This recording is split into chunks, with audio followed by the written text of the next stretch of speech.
primária. A diferença entre chave primária e secundária nós vamos ver mais adiante quando nós falarmos de gerência de arquivos. Por enquanto, pense, chave é o que identifica um elemento numa árvore. E a árvore B, ela é um modelo bastante especial, muito diferente, porque ao contrário da árvore E e da árvore AVL, que são árvores boas para você armazenar coisas na memória, mas na hora que você vai sair da memória principal e você vai lá para o disco, ou hoje em dia para uma memória SSD, né, elas especialmente boa quando você tem um meio de armazenamento bem mais lento do que a memória principal para guardar o grosso da sua informação. Isso a gente vai discutir em detalhes quando nós estivermos falando de índices primários lá em gerência de arquivo. Por enquanto, coloque isso lá atrás na sua cabeça, né, como uma informação adicional interessante. Então, eu coloquei essa foto desse jato 747 da Panama aqui por uma razão. São árvores de pesquisa semi-balanceadas e especialmente projetadas para pesquisa de informação. Originalmente, a ideia era, eu tenho uma quantidade muito grande de dados e eu preciso armazenar essa quantidade extremamente projetadas. Né? A única coisa que a gente tinha realmente funcional era um... E a gente vai ver isso lá para frente, o que é o ISAM, né? E outros modelos parecidos, eram propriedade da IBM, outros fabricantes tinham coisas parecidas, mas era extremamente imprático e a árvore B foi uma revolução, tanto que a árvore B é algo extremamente usado até hoje, é o modelo de indexação padrão da maioria dos bancos de dados, né? É um modelo e em várias outras coisas. A gente vai discutir isso mais adiante na disciplina. Máximo, o número de operações de movimentação de dados, ou seja, de escrita e de leitura.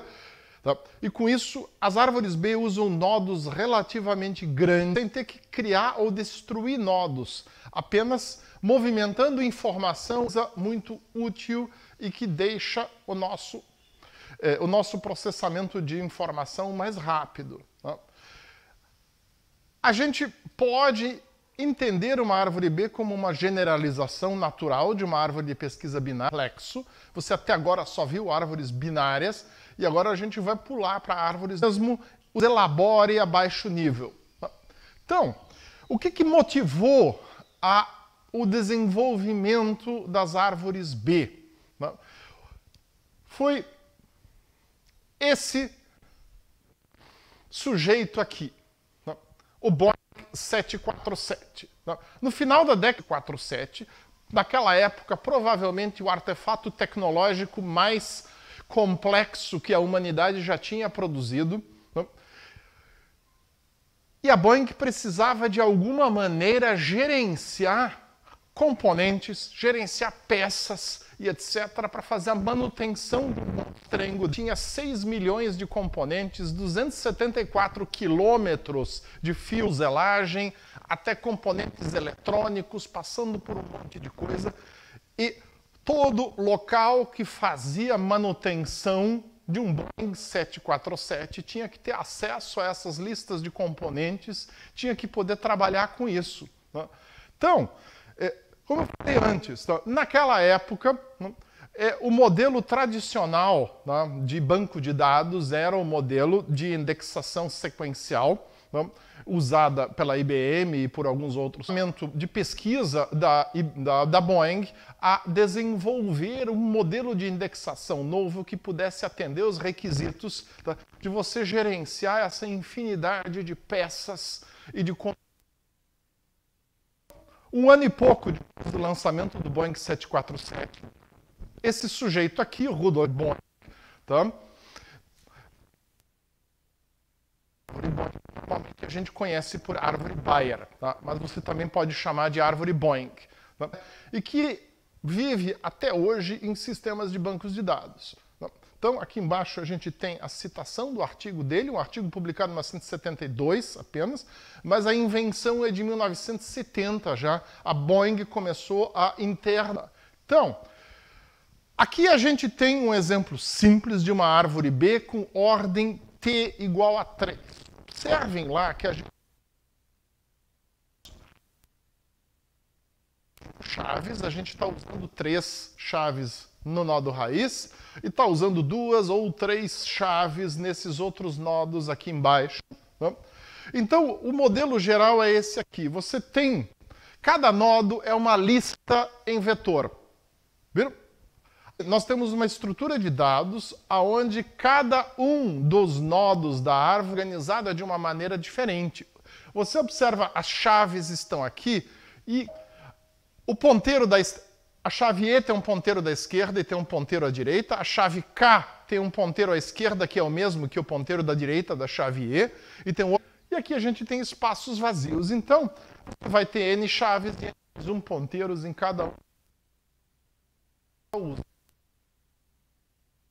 Não é usada.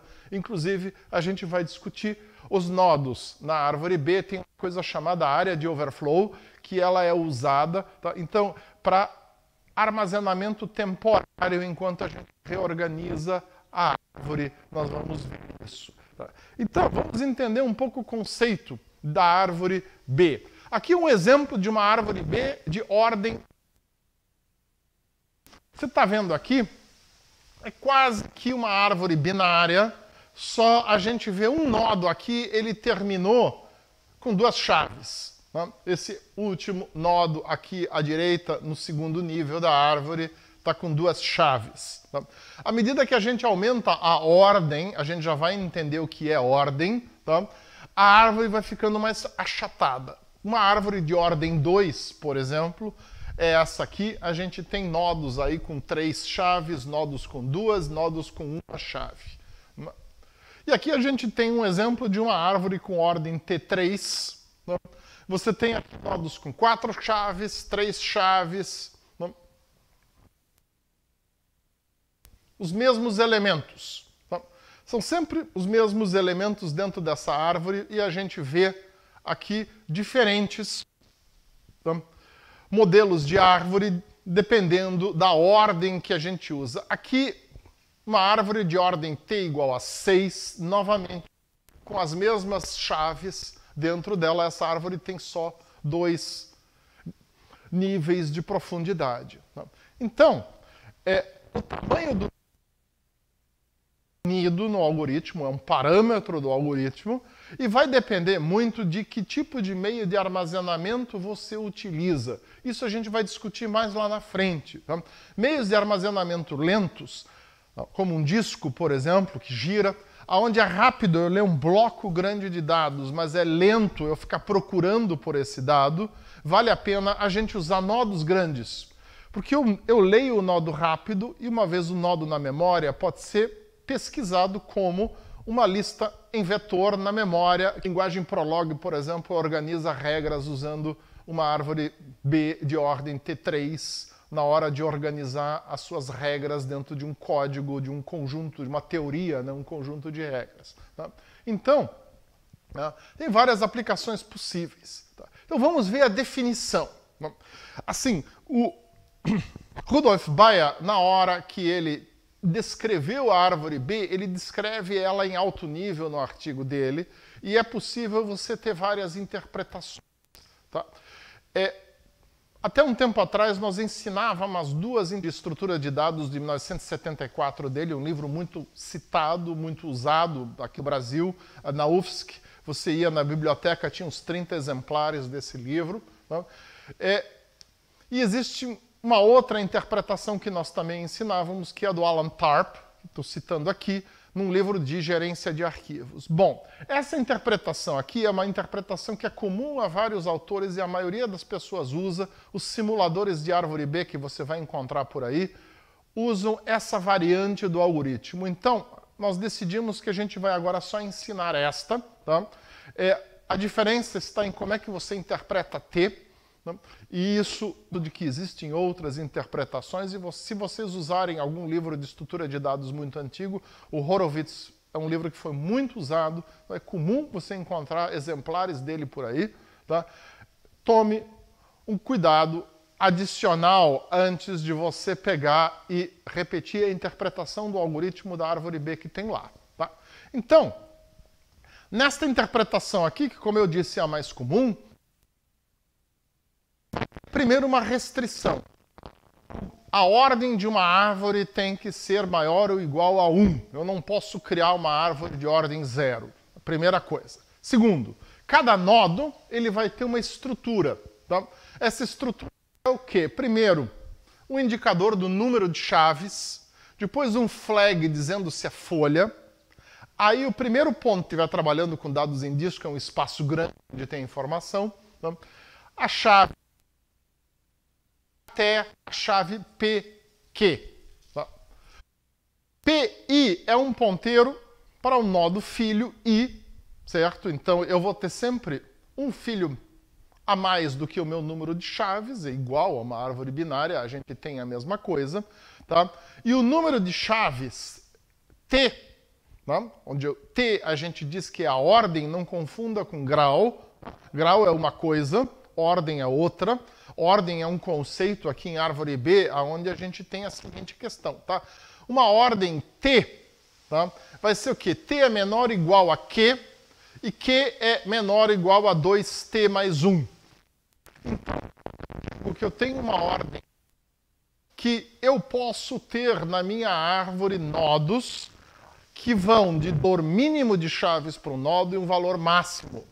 Não.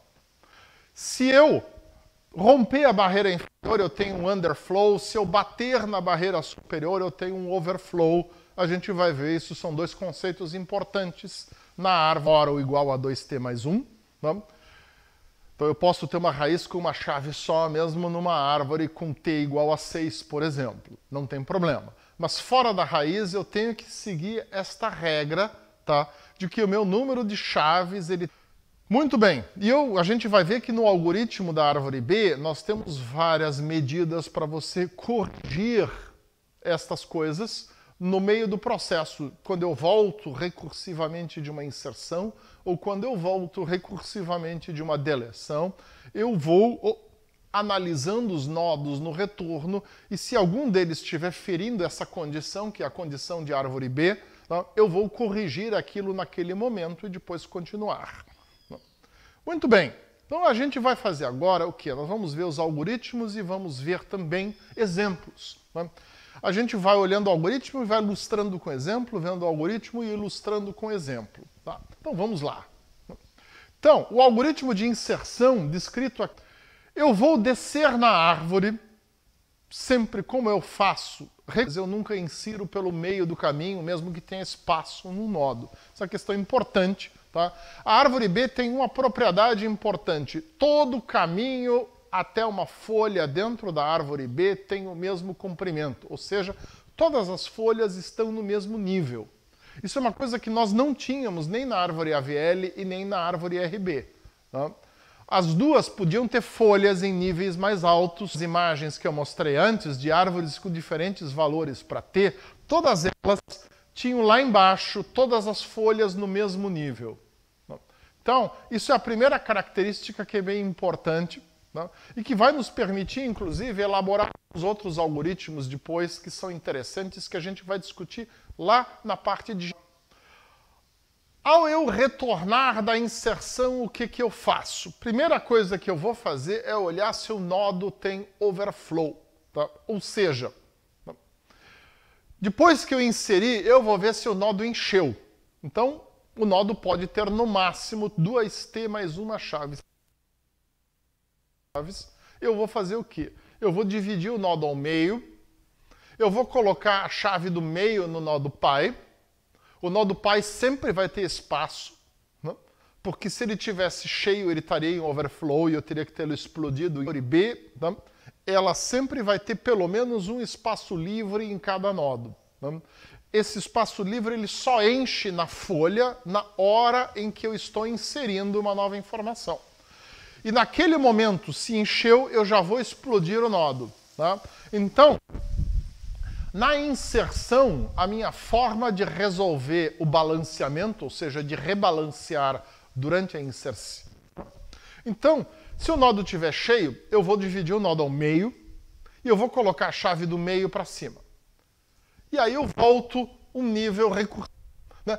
E observem que quando eu boto uma chave para cima, na verdade eu estou liberando mais um ponteiro lá em cima. Então, o fato de eu ter explodido um nó, criado 2 nodos, não é problema. Porque lá em cima, levando uma chave para cima, eu empurro a minha lista para o lado para eu botar a chave no lugar correto e eu abri mais um ponteiro para cima sem problemas. A hora que vocês verem isso como desenho, vai ficar mais claro. Eu olho, encheu.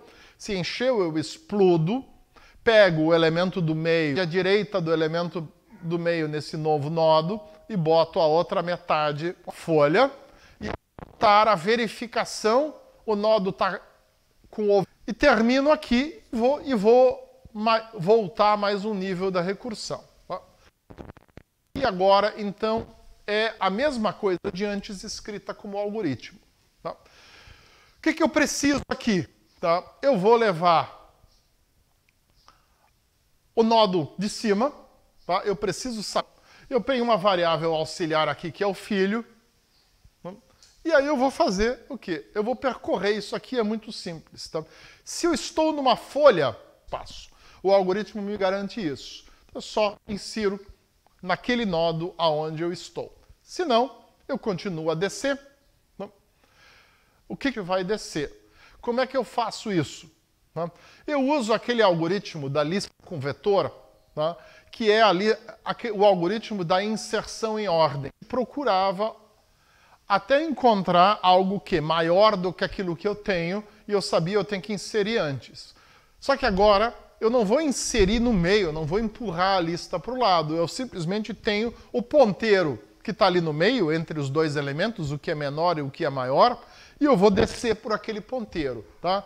Então, esse método, tá, seleciona ramo de descida, faz isso. Você usa o algoritmo de inserção em ordem para achar qual é o ponteiro que você tem que pegar para descer. Eu não vou apresentar para você o algoritmo seleciona ramo de descida, porque você só tem que pegar e adaptar. Tá? Muito bem. Seleciono o ramo, guardo.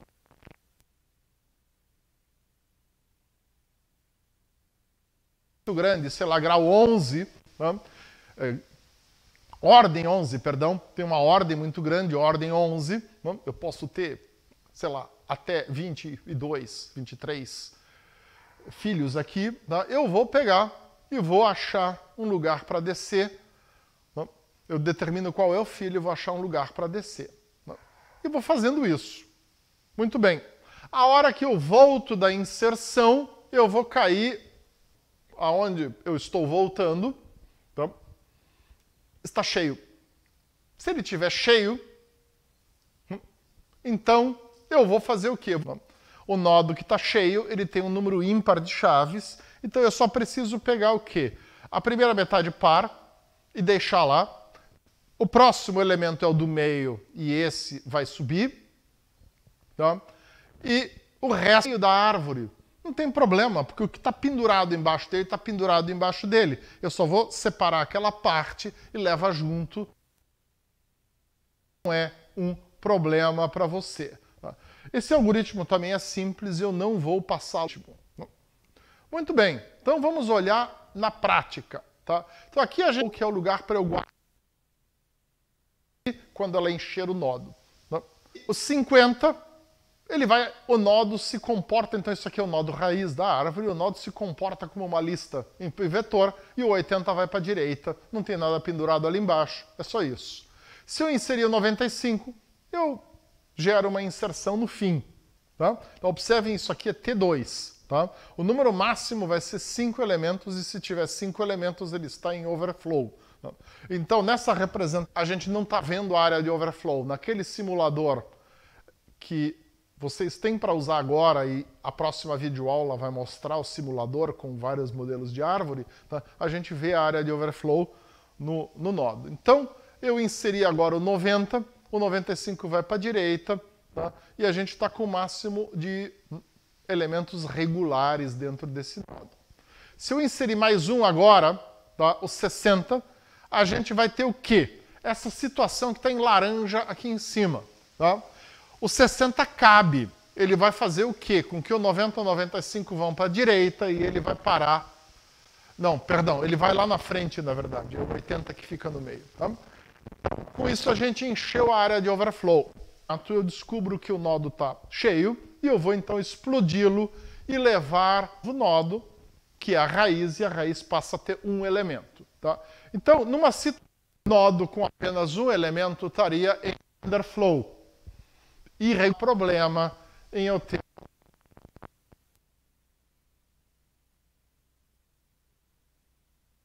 com o número mínimo da esquerda. Só isso. Eu insiro 70, 70 é menor que 80, vai cair na folha da esquerda, e aí eu percorro a folha como se fosse uma lista por vetor, e eu vou acabar. É uma situação instável, então eu tenho um overflow, e eu preciso fazer o quê? Dividir. Com isso, 65 vai para cima. Observem o seguinte, o novo ponteiro, que não tem ninguém pendurado, né? Tá? E com isso, né, eu posso pendurar esse novo nodo que eu criei, que vai, onde vão parar, e vocês estão vendo, as folhas estão sempre no mesmo nível. Se eu inserir os 55 e os 64, tá, eu cheguei ao número máximo legal de elementos de chaves nessa folha da esquerda. Se eu inserir os 51, que vai parar aqui entre os 55, eu também vou ter. Muito bem. E o resto vai à direita. Observem que aqui em cima na raiz, tá, o ponteiro que estava à direita de 65 caminhou um elemento para a direita, da mesma forma que o ponteiro que estava à direita do 80 também caminhou um elemento para a direita. Tá? Então, por isso que a gente tem... Vamos voltar lá, aqui, ó. Tá? A gente tem uma chave à esquerda, um ponteiro à esquerda, P0 sozinho, chave ponteiro. Tá? Então, quando uma chave anda, o ponteiro à direita, ela está nessa situação de explosão aqui, nessa situação de explosão aqui. Muito bem. Nessa situação aqui, tá, onde eu incluí o 76 e o 77, a hora que 78 eu tenho um overflow, porque o 78 vai parar também nesse nodo aqui, nessa folha, a terceira folha aqui, né? E aí sobe o 78 para cima, né? E com o número mínimo de chaves. Depois que ela ficar maior, começa a ter mais equilíbrio de elementos ali dentro. Né? Muito bem. Agora eu posso inserir o 98, 99, eu enchi essa daqui. Tá? Agora é interessante, a hora, tá, que eu inseri o 96 aqui, tá, o que vai acontecer? Tá? O 96 ele vai à direita do 95 e antes do 98. Tá? O 96 faz com que o nodo aqui em cima da raiz exploda. Tá? E a gente acabou de criar um novo nível. Né? E observem uma coisa, são as folhas que vão crescendo para baixo, é a raiz que cresce para cima. Tá? Bem diferente do que a gente tinha visto até agora, né? Na árvore ia crescendo para baixo. Né? Aqui não, na árvore B ela flow não tem problema. Tá? E uma folha que fez o nodo acima explodir, que fez com que se criasse uma nova raiz. O resto só caminhou junto. Tá? Esse nodo aqui, com 80 e 96, é um nodo novo, tá? Que foi pendurado em cima, à direita da raiz nova. Tá? Aquele nodo permaneceu, mas ele foi pendurado embaixo da raiz, todas junto. Tá? Observem aqui, tá? Nós temos uma situação interessante que é a da divisão. Aqui, vocês estão vendo, nós temos 5 folhas. São 5, né? Sim. E aqui nós passamos a explodir aqui. O nodo da direita em 2 novas folhas, subiu, né? E criou-se os nodos internos aqui. Não? O 7075 que vocês estão vendo aqui como folha, ó, pendura o que tinha à esquerda, aqui em cima, continua à esquerda do 80, o que está à direita do 80 aqui, continua à direita do 80, a gente só criou uma folha a mais e uma chave a mais aqui em cima. Muito bem. Então, aqui basicamente tem o quê? Explodir nodo, levar para cima, e às vezes a gente tem que criar uma nova raiz. Né? Então, ou a gente cria um nodo, só um nodo à direita, ou a gente cria também uma nova raiz. São essas duas opções e elas vão acontecer. Né? Então, por isso a gente não passa para vocês algoritmos mais detalhados. Até a árvore RB nós estávamos passando algoritmos muito detalhados para vocês. Praticamente em pseudolinguagem, tudo. Você só tinha que traduzir isso para C++. Tá? A partir de agora, nós vamos começar a passar mais algoritmos. A partir da tarefa de implementação, você refinar isso e idades que a gente espera de um cientista da computação, ler um algoritmo de alto nível. A partir desse momento aqui na disciplina, a gente está começando a passar essas coisas para vocês mais em alto nível. Aonde for necessário apresentar muito exato, a gente apresenta em pseudocódigo, mas funções satélite, né? Eu só falei em alto nível para você, a função que explode e a função que decide para que lado eu vou, tá? Porque elas não são difíceis. Você senta e você mesmo vai conseguir desenvolvê-la. E se não, traga o problema para a aula prática e discuta com o estagiário de docência os detalhes disto. Muito bem. Tá? A deleção. A deleção, sim, tem 3 regras. Né? Até agora a gente estava com de regra para deleção. Né? A gente ia esperar que a árvore B tivesse regras. Na inserção, ela não tem. A inserção é muito simples. Não tem muita coisa lá para você pensar. Na deleção, a gente vai ter basicamente 3. O primeiro caso é o caso muito simples. Tá? É árvore B, tudo é feito recursivamente. Tá? Eu estou descendo recursivamente na árvore e eu encontrei finalmente o nodo que tem a chave que eu quero eliminar. Né? Esse nodo é um nodo folha, então eu vou simplesmente tirar a chave dali. Ponto. Eu não faço mais nada. Por quê?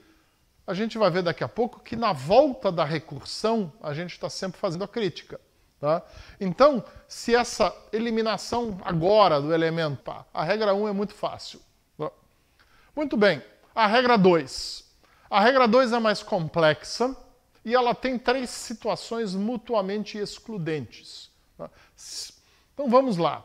Se a chave está no nodo que é em chave predecessora em ordem, não é o irmão da esquerda, tá? De X, a gente depois vai ver nos exemplos, tá? Possui pelo menos, tá? Eu vou fazer o quê? Eu vou determinar qual é essa chave, tá? E eu vou substituir a chave aqui que eu quero eliminar, tá? Por aquela, tá? E aí eu vou recursivamente excluir essa chave lá daquela subárvore. Tá?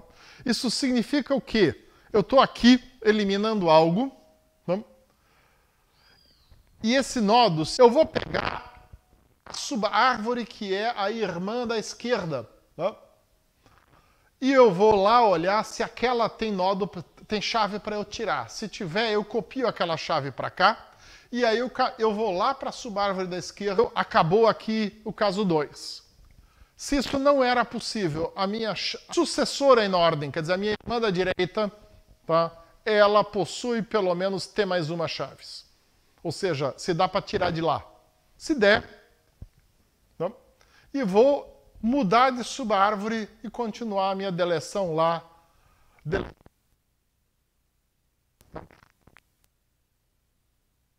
Ou eu rodo uma chave daqui, passando pelo meu pai para mim. Lembra um pouco a rotação na árvore AVL. É diferente. A gente não está mexendo nos ponteiros grandemente. Tá? Mas dá para a gente tecer uma analogia. Se essa situação foi possível, acabou aqui o caso 2. E se não deu? Aí eu vou para a situação onde as duas estão com o número mínimo legal. Ora, se as duas estão com o número mínimo legal, tá? E eu tenho que eliminar alguma coisa, eu posso fundir as duas sem gerar overflow. Porque as duas estão com o número mínimo, se eu grudar junto, eu vou chegar na situação de overflow, aí eu tiro aquela uma chave que eu vim para eliminar e eu eliminei a situação de overflow. Né? Então essa é a minha ideia que vem aqui. Tá? Então essas duas subárvores Y e Z têm apenas T chaves, eu vou fundir K e todo o nó Z em Y, e eu vou retirar K e o apontador Z para X e liberar o nó Z. Tá? E aí, recursivamente, novamente, eu vou excluir K da subárvore Y. Tá? A gente vai ver como é que isso funciona daqui a pouco. Tá? E por último, eu tenho a regra número 3. Tá? A regra número 3, ela vale o quê?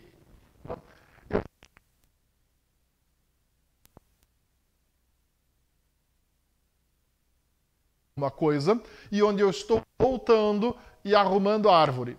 Tá? Então, tá? Primeira situação, eu vou determinar a não tá, o que eu procuro não está ali, então eu vou procurar como é que eu vou descer. Vou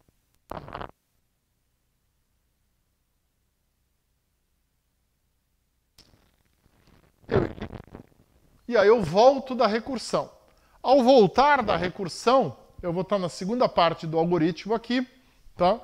Onde eu tenho várias situações que eu tenho que ver. Tá? Então, se eu estou voltando da recursão e eu tiver num nodo que ficou com underflow, ou seja, ele está com T menos uma chaves, eu vou ter que arrumar esse nodo. Tá?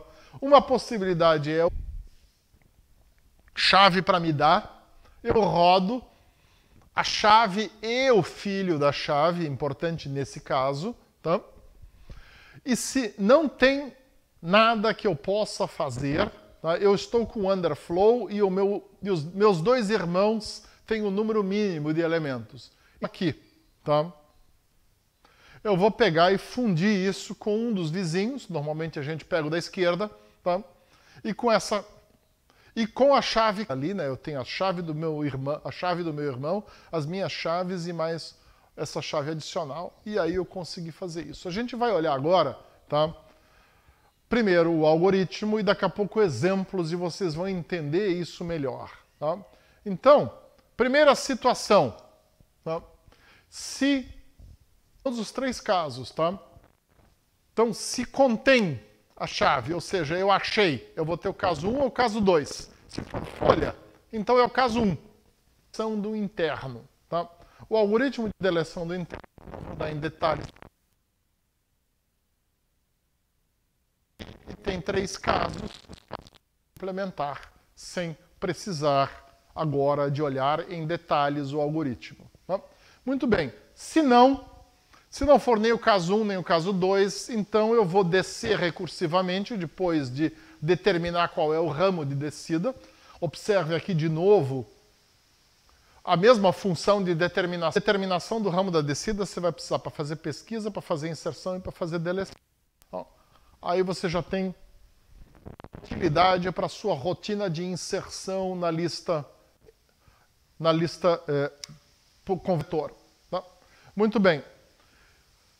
E a hora que eu volto da deleção, tá?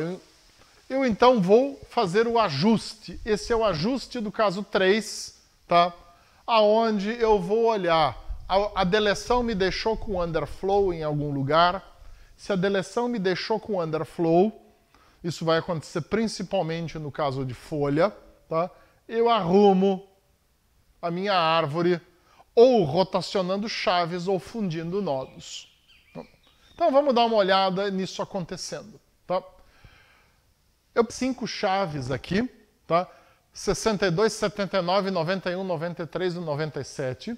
Tá? Essas inserções elas não provocaram mais nada na árvore, elas ocorreram nas folhas de forma bem tranquila. Tá?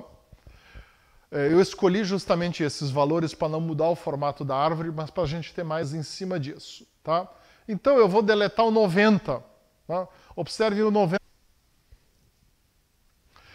e não acontece nada. Eu não criei uma situação de underflow, tá?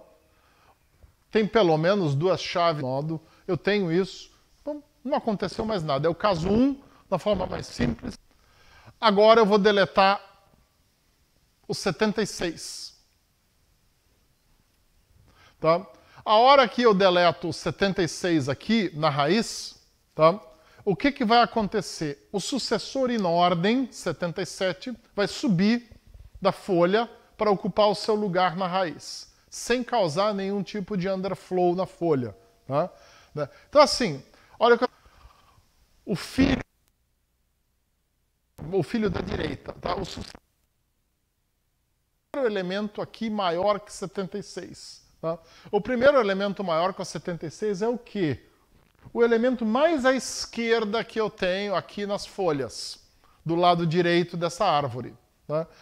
Então, se eu tiver, por exemplo, um nodo onde eu não posso eliminar algo, no caso da raiz eu não posso eliminar quando só tenho um elemento, no caso de qualquer outro eu não posso eliminar quando tem 2 elementos, no caso de t igual a 2, né? Tá? Eu tenho que ir até a folha mais à esquerda do ramo à direita, tá? E ver se eu consigo puxar esse elemento para cima. Então o 77 que está aqui embaixo, ele subiu até aqui para substituir o 76. Pronto, resolvido. Tá? Essa folha diminuiu o seu número de elementos e foi só isso que aconteceu. Por que eu pego o sucessor in ordem chaves que estão em folhas? Tá? Eu posso subi-las impunemente, ponteiro pai. Né? Se eu puxar alguma coisa do meio da árvore, eu vou deixar alguém sem pai e tem que arrumar. Né? A hora que eu digo eu puxo algo, uma folha, eu não tenho esse problema. Muito bem. Agora eu vou deletar o 79, que vai gerar um underflow aqui nesta folha aqui, a 4ª folha. Né? Muito bem. O que vai acontecer? Tá? Esse underflow eu posso atacar resolvendo, tá? O quê? Fazendo o sucessor in ordem dele, do nó do pai, e subir o sucessor in ordem do pai do nó do irmão da direita. Tá? Então, observem, tá? Aqui, tá? O que acontece? O 80 desce, tá? E a hora que o 80 desce, tá? Ele é substituído pelo 91 que sobe daquela folha. Né? Aqui tinha 3 elementos na folha, agora passa a ter só 2 elementos, porque subiu o 91 e desceu o 80. Então a gente tem uma rotação de chaves aqui. Tá? Esse é um caso 3, onde a gente tem uma rotação de chaves. Muito bem. Agora eu vou deletar o 77. Tá? No caso do 77, eu tenho uma situação que é diferente. Tá? Tá? O sucessor in ordem vai subir da folha para a raiz, que vai dar underflow na folha. Né? Tá? Para eu deletar o 77, eu tenho que subir. O 78 vem daqui e roda lá para a raiz. Com isso, eu vou provocar underflow. Aí ela vai ficar com 1. Para isso, eu vou ter que fazer o quê? Tá? Aí, eu vou ter que ajustar isso aqui e com isso eu acabo fundindo nodos aqui. Né? Observem o seguinte, tá? Não tem mais jeito aqui. Então, aquele underflow vai criar uma fusão, tá? Que por sua vez vai subir, tá? Aqui. Tá? E a gente funde, então, com a raiz e o irmão da esquerda aqui, que é o 5565. Tá? Então, observem aqui o 5565, tá? Com 78, que subiu, tá? E com o 96, tá? Que veio aqui desse nodo para 3. Tá?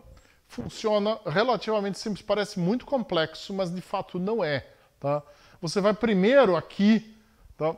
Fazer uma... A hora que você tira o 78 daqui e leva ele lá para cima, tá? Você vai primeiro... Tá? Então, basicamente é isso. É bastante simples. Tá? Como é que nós vamos fixar isso aqui? Na próxima videoaula, a gente vai ver uma simulação com aquele nosso simulador que nós temos lá, tá? E vocês vão ver as deleções e as inserções funcionando. E aí fica bem mais fácil de entender do que a gente só olhando aqui. Tá? E aí vocês podem voltar para essas transparências aqui, passar em relação a isso. Tá? E com isso nós terminamos essa parte teórica aqui. Tá? Como sempre, a aula é Creative Commons, você pode usar isso aqui à vontade para ensinar. Isso foi uma aula do curso de Ciências da Computação, disciplina de Tentando Implementar. Tchau!